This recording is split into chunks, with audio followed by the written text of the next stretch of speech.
Tonight, we begin with a breakthrough that could reshape the economics of modern warfare. In a conflict defined by relentless drone attacks and the rising cost of defense, Ukraine may have found a remarkably simple solution to a complex and costly problem. It is called Sunray, a compact laser weapon reportedly capable of bringing down drones silently, quickly, and at a fraction of the cost of traditional systems. Unlike conventional air defense, which relies on expensive missiles, this system runs on electricity and fits in the trunk of a car. Early reports suggest it can disable or destroy drones within seconds, offering a potential answer to one of the most pressing challenges on today's battlefield. But what exactly is Sunray?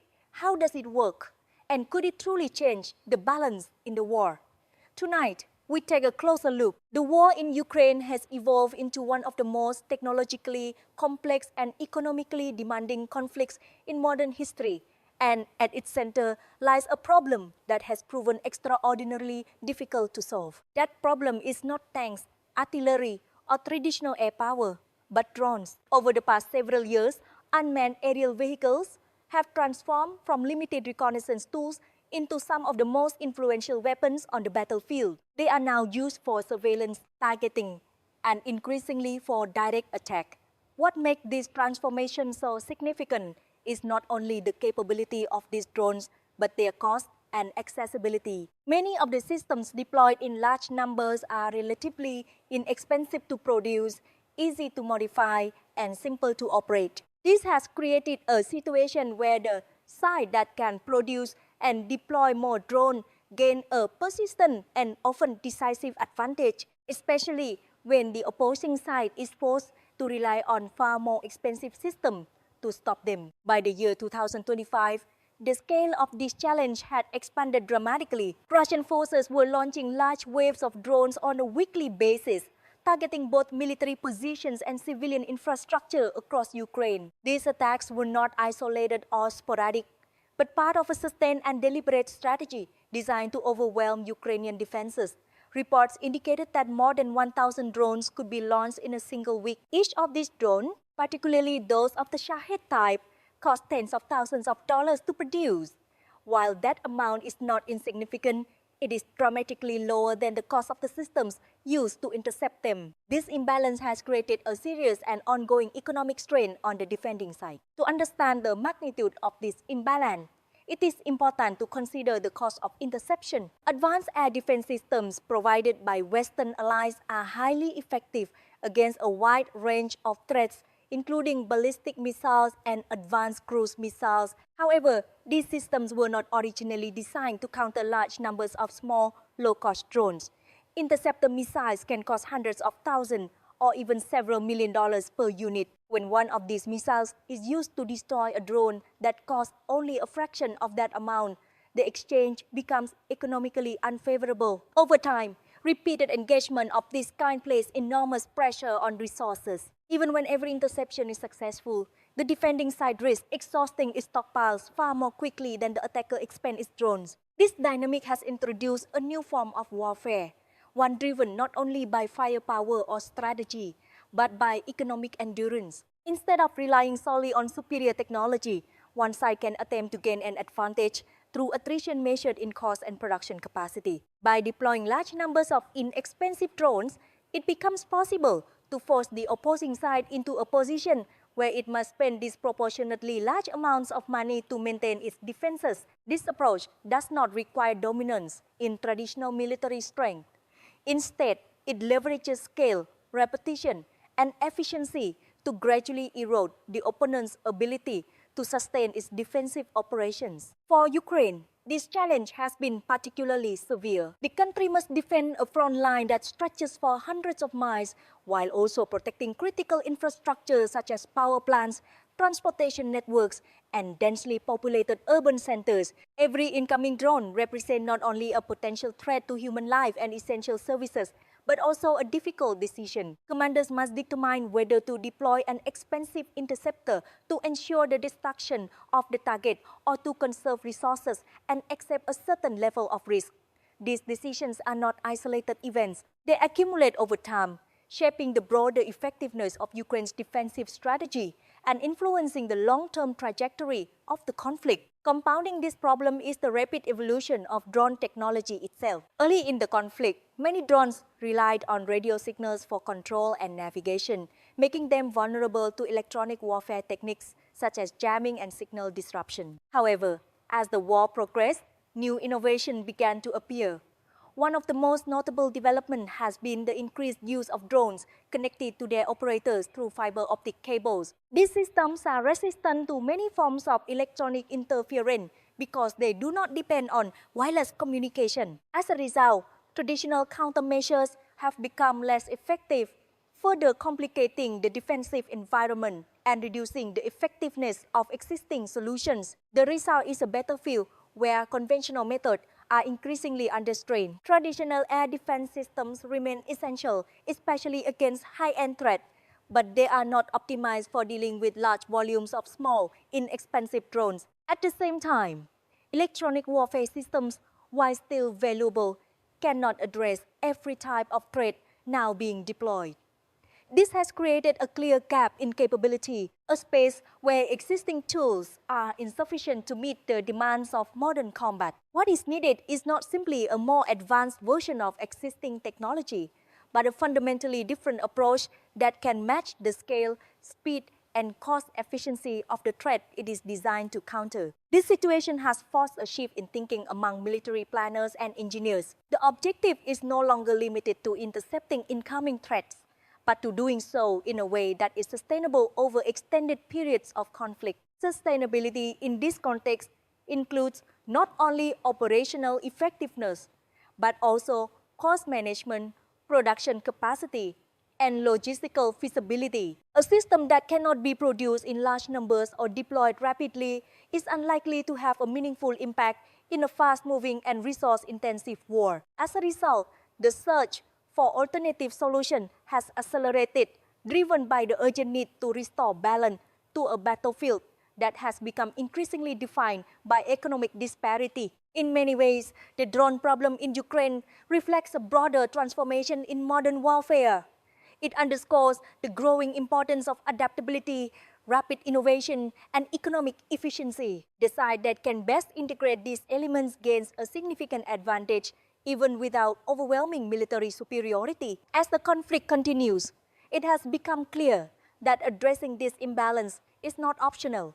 It is essential. Without a viable and sustainable solution, the gap between inexpensive offensive systems and costly defensive measures will continue to widen, placing defenders at an ever greater disadvantage and reshaping the future of warfare itself. The second major aspect of the conflict is the emergence of a form of warfare centered on economic attrition, driven largely by the mass deployment of relatively inexpensive unmanned aerial vehicles. In this context, the strategy is not simply to achieve immediate tactical victories, but to gradually exhaust the opponent's resources by forcing them into a pattern of consistently unfavorable exchanges. This approach has been most visibly demonstrated through the repeated use of large-scale drone attacks by Russia against Ukraine. These attacks are not isolated incidents, but part of a sustained operational method designed to apply continuous pressure across both military and civilian targets. A key element of this strategy is the use of drones such as the Shahed drone, which are produced at a cost that is significantly lower than the systems required to intercept them. Although each individual drone may cost tens of thousands of dollars, the defensive measures required to neutralize them often involve interceptor missiles that can cost hundreds of thousands or even several $million per unit. This disparity creates a situation in which even successful defenses can lead to long-term disadvantages. Every time a high-value missile is used to destroy a relatively low-cost drone, the defending side incurs a financial loss in relative terms. Over time, these repeated exchanges accumulate, placing increasing strain on available resources. Reports from the battlefield have indicated that attacks can involve the launch of more than 1,000 drones within the span of a single week. The sheer volume of these assaults is critical to their effectiveness. By deploying drones in large numbers, the attacking side aims to overwhelm defensive systems, saturating radar coverage and forcing difficult prioritization decisions. Air defense operators must determine which targets pose the greatest threat and allocate their limited interceptors accordingly. In some cases, it may not be possible to engage every incoming drone, particularly when they approach from multiple directions or at varying altitudes. This creates gaps in coverage that can be exploited to achieve successful strikes, even in the presence of otherwise capable defense systems. The economic dimension of this strategy becomes even more pronounced when considering the broader operational picture. The defending side is not only responsible for protecting frontline military positions, but also critical infrastructure and population centers. This includes power generation facilities, transportation networks, and urban areas where the consequences of a successful strike can be severe.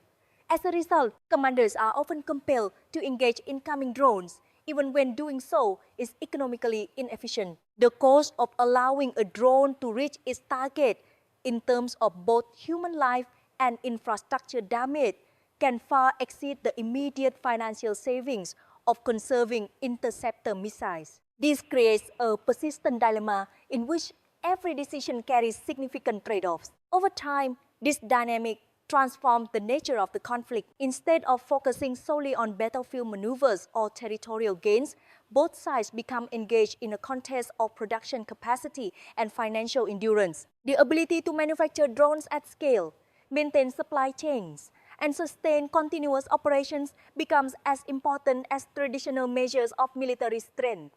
For the attacking side, the objective is to maintain a steady flow of drones that can be deployed in repeated waves. For the defending side, the challenge is to keep pace with these attacks without depleting its stockpiles of expensive defensive systems. This imbalance also has implications for international support and logistics.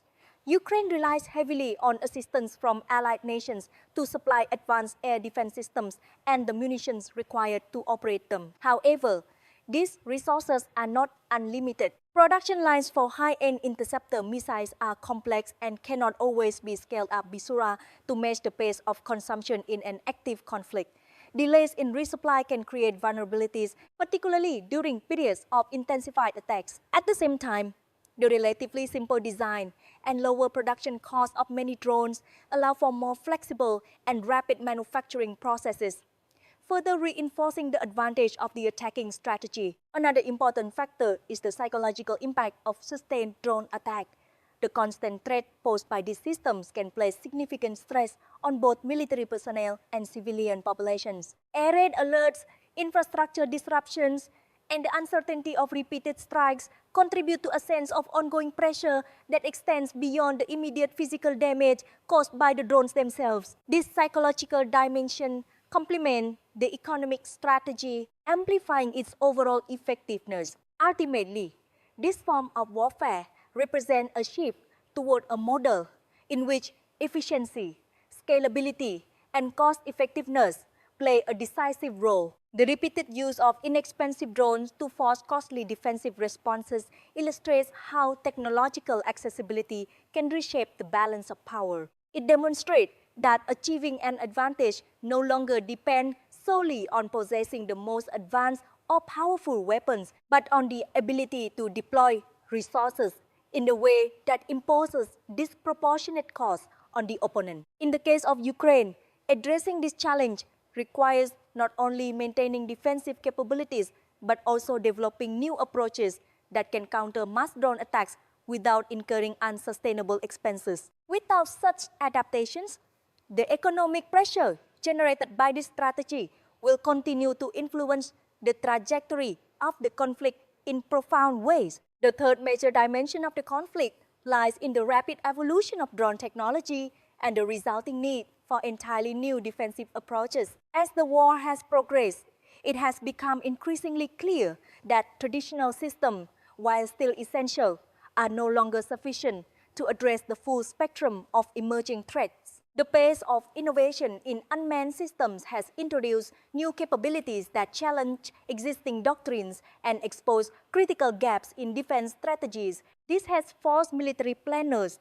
engineers, and policymakers to rethink not only how wars are fought, but also how they are sustained over long periods of time. One of the most significant developments has been the shift away from conventional radio-controlled drones toward more resilient communication methods. Earlier in the conflict, many unmanned aerial vehicles relied heavily on wireless signals for navigation and control. This made them vulnerable to electronic warfare measures such as jamming, signal interception, and spoofing. Systems designed to disrupt or override these signals proved effective in many cases, allowing defenders to neutralize threats without resorting to costly kinetic interceptors. However, this advantage has gradually diminished as new technologies have been introduced on the battlefield. A particularly notable innovation is the use of drones connected to their operators through fiber optic cables. Unlike traditional systems, these drones do not depend on radio frequencies for communication. Instead, they transmit control signals and video feeds through a physical cable that extends from the operator to the drone itself. This makes them highly resistant to electronic interference, as there is no wireless signal to jam or disrupt.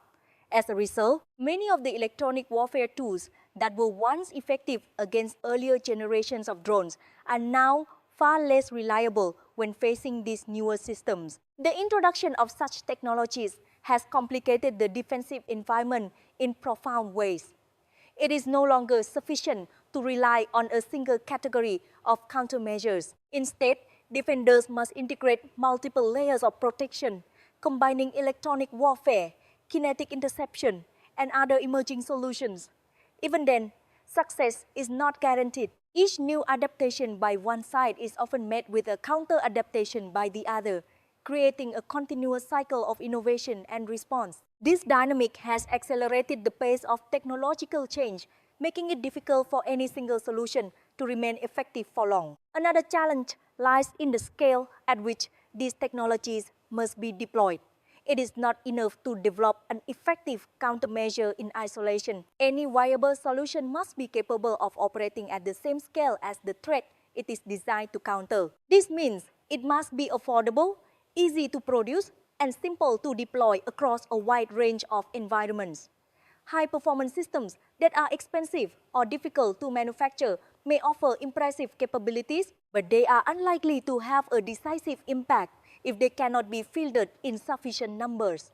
This requirement for scalability has become one of the defining constraints of modern defense planning. In response to these challenges, there has been a growing emphasis on alternative approaches that prioritize cost efficiency and adaptability. These include the development of low-cost interception systems, automated defense networks, and technologies that can disable or destroy drones without relying on expensive missiles. Concepts such as directed energy weapons, including laser-based systems, have attracted significant attention due to their potential to engage targets at a much lower cost per use. While these technologies are still in various stages of development and deployment, they represent a promising avenue for addressing the economic imbalance that has characterized much of the conflict. At the same time, software and data-driven solutions are playing an increasingly important role. Advances in artificial intelligence and sensor integration are enabling more efficient detection, tracking, and targeting of incoming threats. By improving the accuracy and speed of defensive responses, these systems can help reduce the number of interceptors required to neutralize a given attack. They also allow for better coordination between different elements of the defined network, enhancing overall effectiveness without necessarily increasing costs proportionally. Logistics and production capacity remain central to the success of any new approach. Even the most innovative technology will have limited impact if it cannot be manufactured and distributed at scale. This has led to a greater focus on modular designs, decentralized production, and the use of commercially available components where possible. By simplifying supply chains and reducing dependency on specialized parts, these strategies aim to ensure that defensive systems can be replenished quickly and reliably, even under the pressures of sustained conflict. Ultimately, the challenge posed by evolving drone technology is not just technical, but systemic. It requires a comprehensive rethinking of how defense systems are designed, produced, and deployed. The goal is no longer simply to achieve superiority in individual engagement, but to maintain a sustainable balance over time. This means aligning technological innovation with economic realities, ensuring that defensive measures can keep pace with the scale and affordability of modern threats. In the context of the ongoing war in Ukraine, this transformation is already underway. The lessons being learned are likely to have far-reaching implications, influencing military strategies and defense policies around the world. As unmanned systems continue to evolve, the ability to adapt quickly and efficiently will become one of the most important determinants of success. Those who can develop solutions that are not only effective but also scalable and economically sustainable will be best positioned to navigate the changing landscape of modern warfare. In conclusion, the war in Ukraine is no longer defined solely by traditional measures of military strength, but by a deeper and more complex struggle involving technology, adaptability, and economic endurance. The rise of drones has fundamentally changed the battlefield, introducing a form of warfare where relatively simple and inexpensive systems can challenge even the most advanced defenses. What we are witnessing is not just a shift in tactics, but a transformation in the very logic of conflict. The imbalance between low-cost offensive tools and high-cost defensive systems has created a persistent pressure that cannot be solved by conventional means alone. As drone technology continues to evolve, becoming more resilient and harder to counter, the urgency for new, scalable, and cost-effective solutions grows stronger. This is not a temporary challenge, but a defining feature of modern warfare that will likely shape conflicts far beyond this one. Ultimately, the side that succeeds will not simply be the one with the most powerful weapons, but the one that can adapt the fastest, innovate the most effectively, and sustain its efforts over time. The lessons emerging from this conflict are already influencing military thinking around the world. And as the gap between offense and defense continues to evolve, one thing is clear. The future of warfare will be determined not just on the battlefield, but in factories, laboratories, and systems of production that support it. The drone war is not just a chapter in this conflict. It is a preview of what is to come.